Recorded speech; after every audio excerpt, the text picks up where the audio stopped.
আসসালামু আলাইকুম। আজ আমরা দেখব জাভাস্ক্রিপ্টের টুইস্টিং মেথড। নাম্বার যদি স্ট্রিংয়ে কনভার্ট করার প্রয়োজন হয় তখন আপনি এই মেথডটা ব্যবহার করতে পারেন।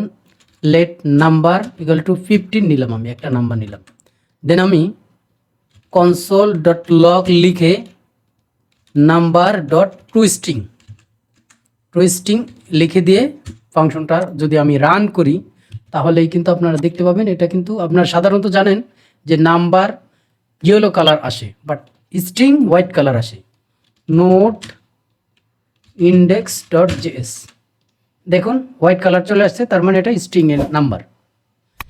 এইভাবে এই নাম্বারগুলো আপনি চাইলে টু বেস দিলে, এখানে যদি কোনো ভ্যালু দেন, যদি 2 দেন তাহলে একটা বাইনারি নাম্বার রেজাল্ট দিবে, যদি 8 দেন তাহলে অক্টাল নাম্বার রেজাল্ট দিবে, এবং যদি 16 দেন বেজ, এটাকে বলে বেজ, যদি 16 ইউজ করেন এই ফানেলের মধ্যে তাহলে আপনাকে হেক্সাডেসিমাল নাম্বার রিটার্ন করবে।